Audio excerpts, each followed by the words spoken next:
नमस्कार, ये आकाशवाणी का सीखो फिजिक्स केमिस्ट्री चैनल है।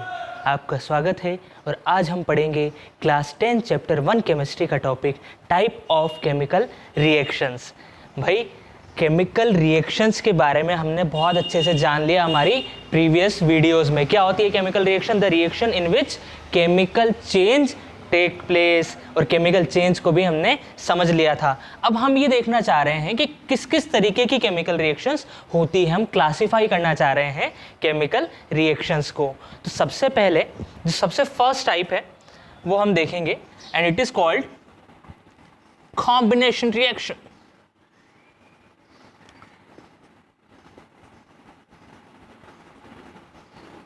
अब जैसा इसका नाम है वैसा इसका काम है, कॉम्बिनेशन, यानी कि कोई भी चीज़ों को कंबाइन कर रहे हैं, कोई भी दो या दो से ज़्यादा चीज़ें कंबाइन हो रही है उस रिएक्शन में। जैसे सपोज करो ए और बी रिएक्ट करे और इन दोनों को कंबाइन कर दिया, बन गया ए बी। ऐसी रिएक्शन जिसमें दो रिएक्टेंट कंबाइन होके एक अकेला प्रोडक्ट बना रहे हैं उसे हम बोलते हैं कॉम्बिनेशन रिएक्शन। सर दो से ज़्यादा नहीं हो सकते क्या? दो से ज़्यादा भी हो सकते हैं। ए प्लस बी प्लस सी ने दिया ए बी सी।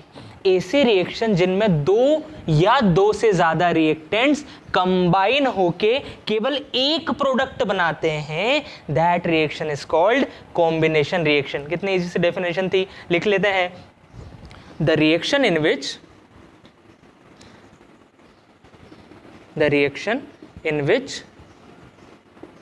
टू और मोर रिएक्टेंट्स, जो रिएक्ट करते हैं वो कहलाते हैं रिएक्टेंट्स और जो बनता है वो कहलाता है प्रोडक्ट। तो टू और more reactants combine to form a single product is called combination reaction.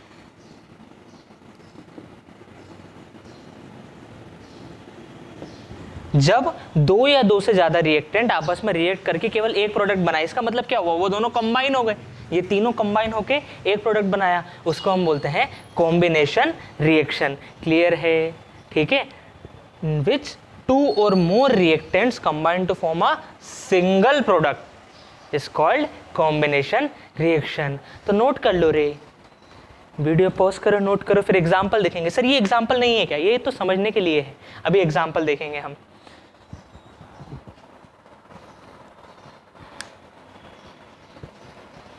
1 2 3। अब देखो example, C plus O2 gives CO2। C plus carbon में ऑक्सीजन गैस कंबाइन करी तो फिर क्या बन गया? CO2। कार्बन में ऑक्सीजन गैस कंबाइन करी तो क्या बन गया? CO2। कार्बन क्या होता है? लकड़ी, फॉसिल फॉयल, कोयला, ये सब क्या है? कार्बन है। कार्बन को जब ऑक्सीजन के साथ कंबाइन कर रहे हैं, मैंने तुम्हें बताया था ऑक्सीजन के साथ कंबाइन करना मतलब बर्न करना। जब कार्बन को जलाते हैं तो carbon reacts with oxygen gas to give CO2। तो दो रिएक्टेंट कंबाइन होके एक प्रोडक्ट बन रहा है। कौन सी रिएक्शन हुई? Combination reaction. अब मैं तुम्हें ये भी बता देता हूँ कि इसमें से क्वेश्चन कैसा आता है। जनरली आजकल वो ये नहीं पूछते हैं कि डिफाइन कॉम्बिनेशन रिएक्शन, कभी कभी ये क्वेश्चन आ जाता है, लेकिन जनरली आजकल क्वेश्चन क्या आता है? Application based. एप्लीकेशन बेस्ड मतलब वो रिएक्शन दे देंगे और पूछेंगे बताओ ये कौन सी रिएक्शन है। तो हमें ये पहचान में आना चाहिए कि अच्छा दो रिएक्टेंट कंबाइन होकर एक प्रोडक्ट बना रहे हैं, एक से ज़्यादा रिएक्टेंट और एक प्रोडक्ट, इसका मतलब कॉम्बिनेशन रिएक्शन। क्लियर है क्या बात? अच्छा, इस रिएक्शन को और अच्छे से कैसे लिखा जा सकता है? जब हम सारे के सारे जो एलिमेंट्स हैं उनकी फिजिकल स्टेट लिखें, मतलब कौन सॉलिड है कौन गैसेस है। तो जब अच्छी तरीके से एकदम स्टैंडर्ड तरीके से रिएक्शन को लिखते हैं तो हम ऐसे लिखते हैं, देखो कार्बन सॉलिड लकड़ी या फिर कोयला, ऑक्सीजन गैस है और CO2 क्या बनी? गैस ही बनी। तो इस तरीके से भी रिएक्शंस को लिखा जाता है। तुम चाहो तो वैसे भी लिख सकते हो, कोई मार्क्स नहीं काटेगा। क्लियर है बात? ये बस मैं बता रहा हूँ, अगर ऐसा कुछ लिखा हुआ आ जाए तो चौंकना नहीं है। ये ब्रैकेट में उसकी फिजिकल स्टेट बताता है, सॉलिड, गैस, गैस। क्लियर है? एक और एग्जांपल ले लो। सर हाइड्रोजन गैस को ऑक्सीजन गैस के साथ कंबाइन किया जाए तो क्या बन जाता है रे? बन जाता है पानी। जब हाइड्रोजन गैस को ऑक्सीजन गैस के साथ हमने रिएक्ट कराया तो बन गया पानी। दो रिएक्टेंट्स ने कंबाइन करके क्या बना लिया? क्या बना लिया? एक प्रोडक्ट। तो क्या ये कॉम्बिनेशन रिएक्शन है? हाँ या ना? क्लियर है बात? ठीक है, नोट इट डाउन। फिर और एग्जांपल्स देखते हैं हम।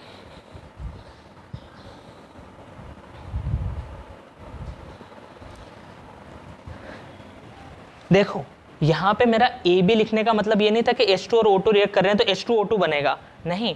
दो या दो से ज़्यादा रिएक्टेंट और केवल एक ही प्रोडक्ट बने तो ऐसी रिएक्शन को हम बोलते हैं कॉम्बिनेशन रिएक्शन। क्लियर है क्या बात? ऐसा नहीं कि जितने ये हैं उतने के उतने ये, अब बैलेंस करना पड़ेगा, वो तो अपन को बैलेंसिंग सिखाई दी है हमने प्रीवियस वीडियोस में। तो कॉम्बिनेशन रिएक्शन क्लियर हुआ, सिंपल। दो या दो से ज़्यादा रिएक्टेंट कंबाइन होकर सिंगल प्रोडक्ट बनाए तो उसे हम कॉम्बिनेशन रिएक्शन बोलेंगे। क्लियर? और एग्जांपल्स देख लेते हैं, 1 2 3।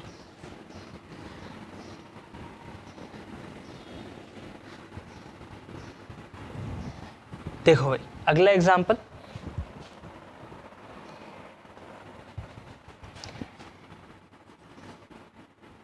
S plus O2 gives SO2।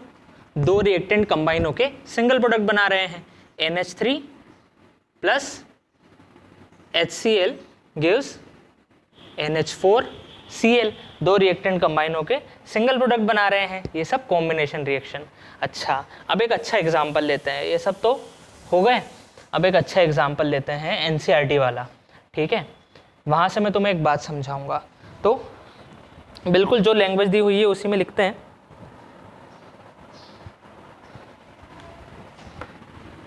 Special example,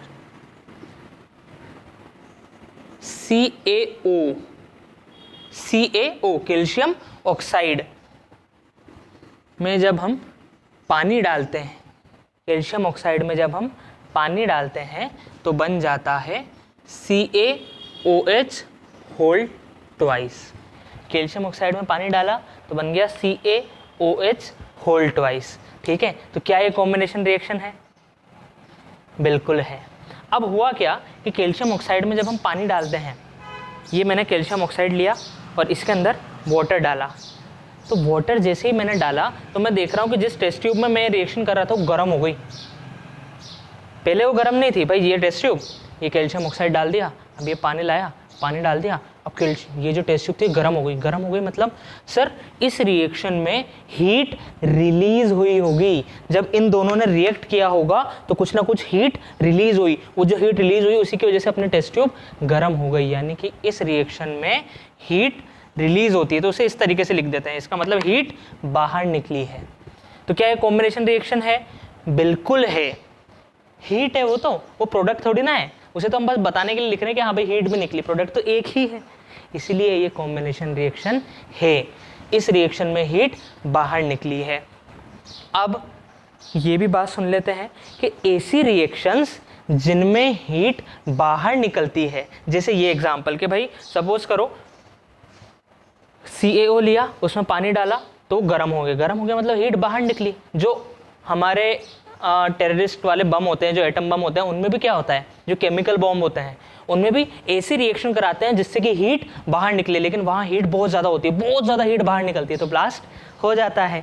तो यही चीज़ यहाँ पे, तो ऐसी रिएक्शन जिसमें हीट बाहर निकलती है तो उसे हम बोलते हैं एक्सोथर्मिक रिएक्शन।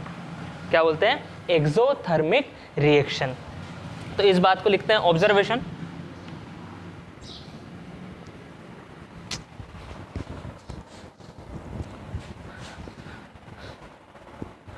ऑब्जर्वेशन, इस बात को लिखने से पहले एक और जनरल नॉलेज की बात बता रहा हूं कि CaO को आम भाषा में बोला जाता है क्विक लाइम। ये याद रखना, अपने नेक्स्ट चैप्टर में भी काम आएगा। ठीक है, क्विक लाइम का मतलब CaO, चाहो तो अपने कॉपी के ऊपर वाले कॉलम में लिख लो, और CaOH होल ट्वाइस को स्लैग्ड लाइम कहा जाता है। ठीक है, क्या कहा जाता है? Slagged lime. अरे घर पे पहले जो अभी भी गाँव में घर होते हैं ना, उस पर चूने को पेंट करते थे, याद है क्या? एकदम वो स्काई ब्लू कलर का जो होता है, तो उसमें पहले तो पानी डालते थे ना चूने में, तो ये था अपना क्विक लाइम, और जैसे ही इसमें पानी डाला तो ये बन गया स्लैग्ड लाइम। ये किस काम में आता है? ये घरों पे पेंट करने के काम में आता है। समझ में आई बात? ये क्वेश्चन भी एनसीईआरटी में हम देखेंगे, ठीक है। तो ये वही चूना है, लाइम, लाइम मतलब चूना। क्विक लाइम में जैसे ही पानी डाला तो ये बन गया, इसे हम बोलते हैं स्लैग्ड लाइम, और इसका हम यूज़ करते हैं घरों को पेंट करने में। क्लियर है बात? ऑब्जर्वेशन, ऑब्जर्वेशन क्या हुई भाई कि when water is added to quick lime, जब वाटर को ऐड किया मैंने क्विक लाइम में, then the container gets heat up. तो जो कंटेनर था जिसमें हम ये रिएक्शन करा रहे थे वो गर्म हो गया। इसका मतलब heat is evolved in this reaction. इसीलिए इस रिएक्शन में क्या होगा? हीट इवॉल्व हो गई। तो ऐसी रिएक्शन जिसमें हीट इवॉल्व होती है, हीट बाहर निकलती है, इवॉल्व मतलब बाहर निकलना, उसे हम बोलते हैं एक्सोथर्मिक रिएक्शन। तो एक छोटू सा टॉपिक डालेंगे, सेकंड नंबर डाल के मत लिखना, है ना। ये एक छोटा सा क्लासिफिकेशन है, तो इस तरीके से छोटू सा टॉपिक डालेंगे, एक्सोथर्मिक रिएक्शन। एक्सोथर्मिक रिएक्शन, एक्सो मतलब एग्जिट, बाहर निकल रही है। Therm, therm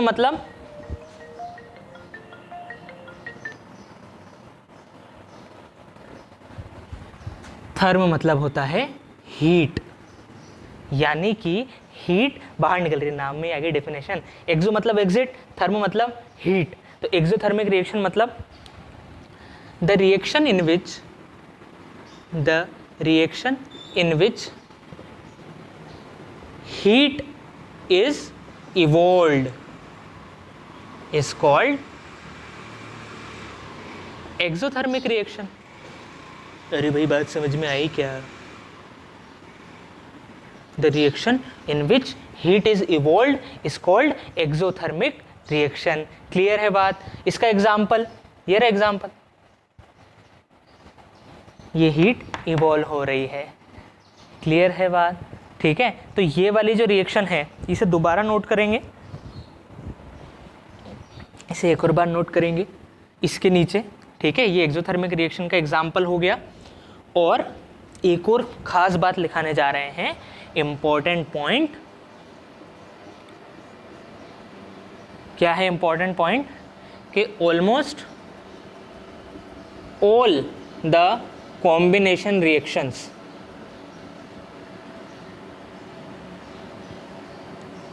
are exothermic.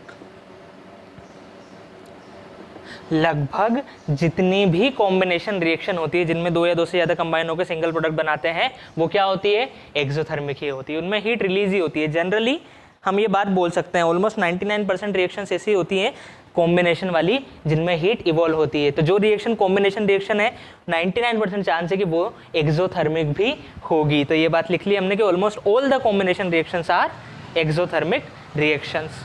Clear? अच्छा, तो अगर कोई तुम्हें ये रिएक्शन पूछ के बोले कि कौन सी रिएक्शन है, तो हम बोलेंगे, क्या बोलेंगे भाई? The above reaction is an example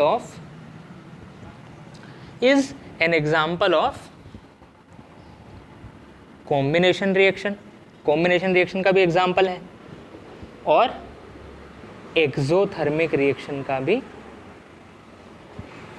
example है। हाँ या ना? क्लियर है बात? ठीक है, नोट इट डाउन, जल्दी से नोट कर लो, आगे बढ़ेंगे। तो अभी तक हमने क्या सीखा, एक बार जल्दी से रिवाइज कर लेते हैं। क्या सीखा भाई? सबसे पहले हमने देखा कि केमिकल रिएक्शन की पहली टाइप उसे कहते हैं कॉम्बिनेशन रिएक्शन। कॉम्बिनेशन रिएक्शन ऐसी रिएक्शन होती है जिसमें दो या दो से ज़्यादा रिएक्टेंट कंबाइन होकर सिंगल प्रोडक्ट बना लेते हैं। ठीक है, example C+O2 CO2, S+O2 SO2, CH4 + Cl CH3 Cl, NH3 + Cl NH4 Cl, बहुत सारे एग्जाम्पल हैं। जनरली कॉम्बिनेशन रिएक्शन में हीट इवॉल्व होती है, कॉम्बिनेशन रिएक्शन में हीट इवॉल्व होती है, कंटेनर जो होता है वो गर्म हो जाता है। अब कंटेनर गर्म हो गया मतलब हीट इवॉल्व हुई, मतलब वो कौन सी रिएक्शन कहलाती है? Exothermic reaction. तो हम ये बात बोलते हैं कि generally all the combination reactions are exothermic reaction. इसका अच्छा एग्जांपल क्या है? क्विक लाइम में पानी डाला तो बन गया स्लैग्ड लाइम। ये कहाँ काम में आता है? ये घरों को पेंट करने के काम में आता है। क्लियर? आगे बढ़ा जाए, सेकंड टाइप पे आए हम। नोट कर लो वीडियो पॉज करके। 1 2 3।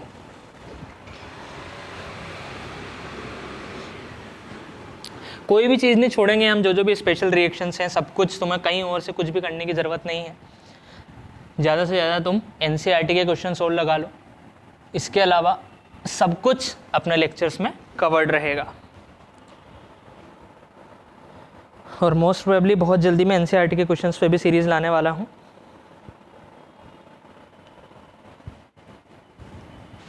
अब सेकंड नंबर आता है डीकम्पोजिशन रिएक्शन।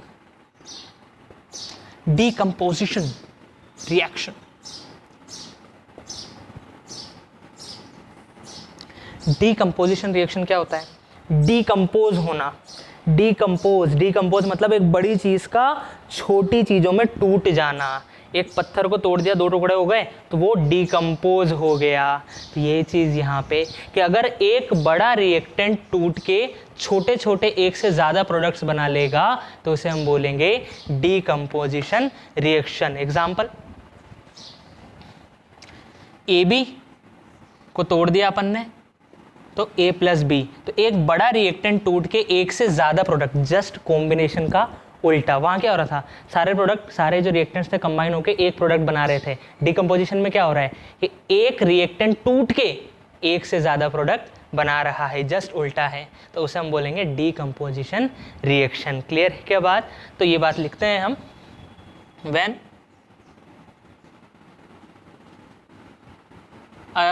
सिंगल भी लिखते हैं, single reactant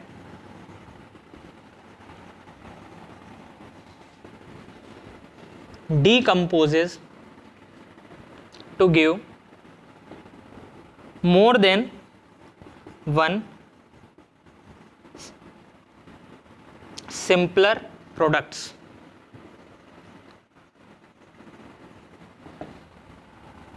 such a reaction is called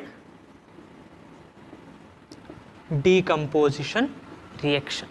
Such a reaction is called decomposition reaction. Clear है बात? ठीक है, नोट कर लो डेफिनेशन। एग्जाम्पल दे देता हूँ मैं।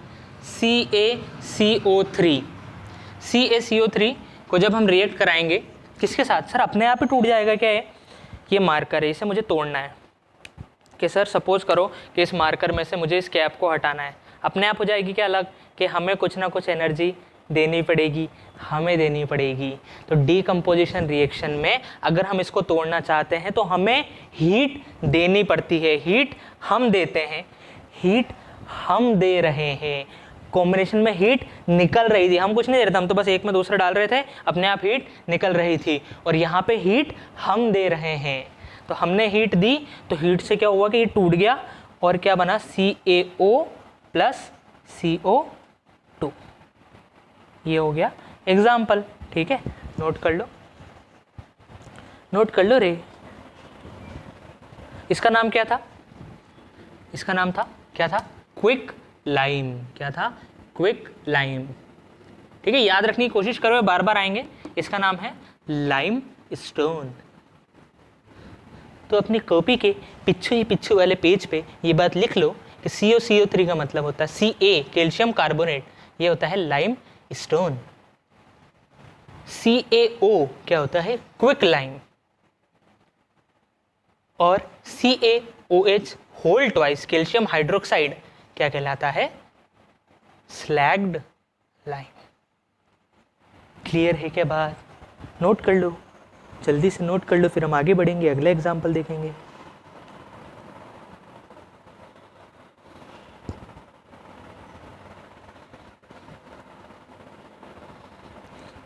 नेक्स्ट एग्जाम्पल, लेड नाइट्रेट, इसका फॉर्मूला लिखवाया था मैंने तुमसे, PbNO3 का होल ट्वाइस। लेड नाइट्रेट को जब हम हीट करेंगे, अब हीट को हम इस साइन से दिखाते हैं, ट्राइंगल से। ट्राइंगल का मतलब है हम इसे हीट कर रहे हैं, इसे बर्नर पे रख के मस्त हीट कर रहे हैं, जैसे खाना पकाते टाइम करते हैं ना अपन, वैसे कि एक टेस्ट ट्यूब में इसको रख के और उसे हीट कर रहे हैं हम। तो हीट को कैसे दिखाते हैं, ट्राइंगल से। तो ये टूट जाएगा, लेड ऑक्साइड बनाएगा, NO2 गैस बनाएगा और ऑक्सीजन गैस बनाएगा। मैं बैलेंस रिएक्शन नहीं लिख रहा हूँ, बैलेंस करना तुम सीख ही गए हो, अगर वो बोलता है कि बैलेंस लिखो तो बैलेंस कर लेना, ठीक है। अभी के लिए बस एग्जांपल याद रखो कि भाई लेड नाइट्रेट को हीट किया तो टूट के क्या बना, PbO NO2 O2। क्लियर। ये जो NO2 निकलती है ना, इसका एक कलर होता है, स्पेशल कलर, इसका कलर क्या होता है, reddish brown, reddish brown gas. तो लास्ट ईयर से अपने MCQ पैटर्न स्टार्ट हो गया है, तो ये क्वेश्चन बहुत अच्छा बनता है कि जब हम लेड नाइट्रेट को हीट करते हैं, ठीक है, पैराग्राफ वाले क्वेश्चन, उसने बोला जब हम लेड नाइट्रेट को हीट करते हैं तो रिएक्शन कुछ इस तरीके की होती है, उसने रिएक्शन बताई भी नहीं तुम्हें। अब फर्स्ट क्वेश्चन पूछेगा कि बताओ कौन सी रिएक्शन है, तो हम बोलेंगे डीकम्पोजिशन, एक बड़े कंपाउंड को हीट कर रहे हो और वो टूट के छोटे कंपाउंड्स बना दे रहा है, छोटे प्रोडक्ट्स बना दे रहा है, डीकम्पोजिशन रिएक्शन। सेकंड वो बोलता है कि भाई इस रिएक्शन में रेडिश ब्राउन कलर की गैस बाहर निकलती है, तो वो गैस कौन सी है, इस रिएक्शन में रेडिश ब्राउन कलर की गैस बाहर निकलती है तो वो रिएक्शन कौन सी है, तो हमें पता होना चाहिए वो NO2 है। क्लियर। देखो मैं तुम्हें ये बात बार बार बता रहा हूँ कि केमिस्ट्री में कंसेप्ट तो है ही सही, 80% कंसेप्ट है, लेकिन 20% चीज़ें कुछ याद रखने वाली भी हैं। अब उन्हें याद रखोगे तो एक्स्ट्रा मार्क्स मिलेंगे। क्लियर है। जो कंसेप्ट है बहुत इजी सी बात है, लेकिन अगर इन्हें भी याद रखते जाओगे ना तो 80 के बजाय सीधे 95 मार्क्स आएंगे अपने। क्लियर। तो इन छोटी छोटी चीज़ों को याद रखने की कोशिश करो, नोट्स में लिखो, बार बार रिवाइज करेंगे तो बैठती जाएगी वो दिमाग में। क्लियर। तो ये एक इम्पॉर्टेंट एग्जाम्पल है। एक और इम्पॉर्टेंट एग्जाम्पल देख लेते हैं, बहुत ज़्यादा बार पूछा गया है बोर्ड्स में।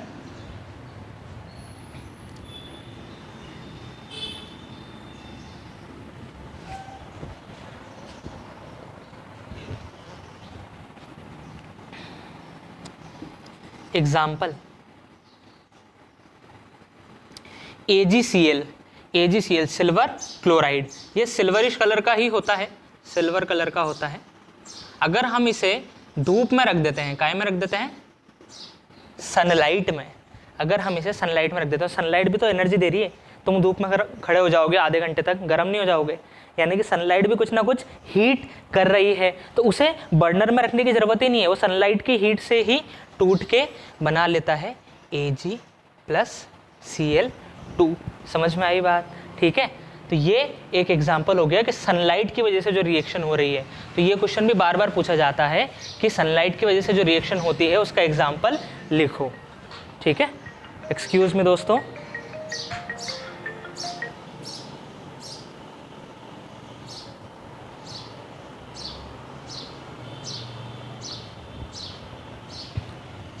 तो ये जो सिल्वर बनता है ना, ये ग्रेइश कलर का बनता है। सर सिल्वर तो सिल्वर कलर का होना चाहिए, ग्रे कलर का नहीं, ग्रेइश कलर का ही होता है। उसे पॉलिश करके हम सिल्वर बनाते हैं, ठीक है, उसे शाइनी तब बनाते हैं। तो AgCl को जब सनलाइट में हीट करते हैं, सब सनलाइट में रख देते हैं, बस हीट वीट कुछ नहीं करना है, उसे बस सनलाइट में रख दिया, थोड़ी देर बाद उसका सिल्वर कलर हट के काले कलर का हो जाता है। तो क्वेश्चन ऐसा आता है अच्छा वाला, क्या कि when we put silver chloride in sunlight after some time it becomes greyish in colour, why? तो हम ये बोलेंगे, ये रिएक्शन लिख के कि AgCl सनलाइट में टूट के Ag और Cl2 बना देता है, डिकम्पोजिशन रिएक्शन कर जाता है, और जो ग्रे कलर आपको दिख रहा है वो है सिल्वर जो बना उसकी मदद से। क्लियर। एक और एग्जाम्पल ले लो, ये सारे बहुत इंपॉर्टेंट एग्जाम्पल है, तुम्हें एक्सरसाइज में भी आई थिंक NCERT की नज़र आएंगे। ये वाटर, वाटर को हम करेंगे इलेक्ट्रोलाइसिस। इलेक्ट्रोलाइसिस, अब ये क्या होता है? इलेक्ट्रोलाइसिस का मतलब है उसके अंदर से करंट पास कराना। हमने वाटर लिया है ना, एक रफ आइडिया दे रहा हूं मैं तुम्हें कि इलेक्ट्रोलाइसिस क्या होता है। इसमें अपन ने क्या डाल दिया, वाटर, और इसमें क्या कराया कि सर यहाँ पे एक वायर डाल दिया, यहाँ पे एक वायर डाल दिया, और इस वायर को बैटरी से कनेक्ट कर दिया। तो अब वाटर भी कंडक्टर होता है, तो इसके अंदर से जब करंट फ्लो हो रहा है तो कुछ ना कुछ एनर्जी मिल रही है, अंदर इलेक्ट्रॉन आ रहे हैं, कुछ ना कुछ एनर्जी मिल रही है। तो इलेक्ट्रोलाइसिस जब अपन ने कराया तो वाटर भी टूट जाता है और हाइड्रोजन गैस और ऑक्सीजन गैस में कन्वर्ट हो जाता है। वाटर भी टूट के हाइड्रोजन गैस और ऑक्सीजन गैस में कन्वर्ट हो जाता है। क्लियर है बात? तो ये एग्जाम्पल भी बहुत ही ज़्यादा इम्पॉर्टेंट है दोस्तों।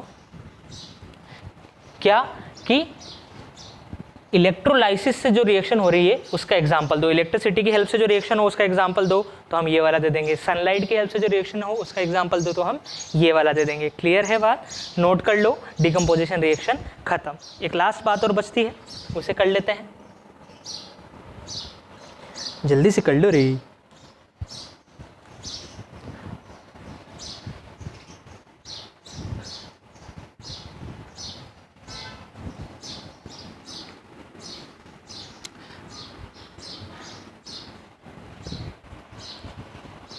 टॉपिक डालेंगे इसी के अंदर छोटू सा, एंडोथर्मिक रिएक्शन।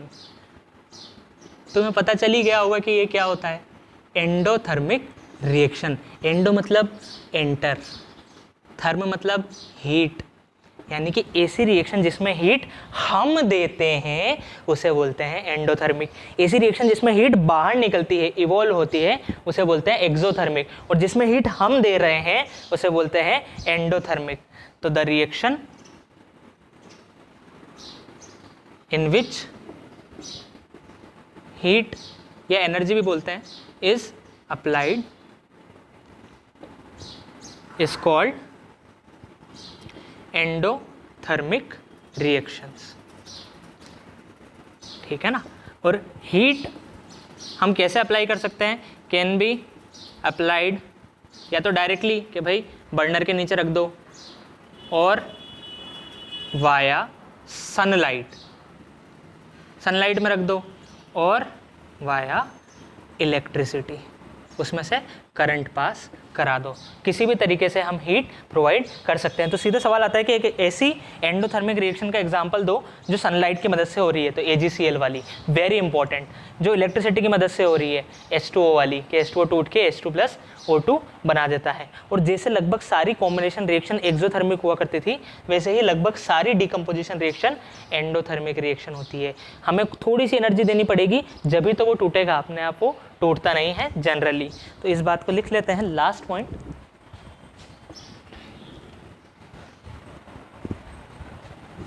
Almost all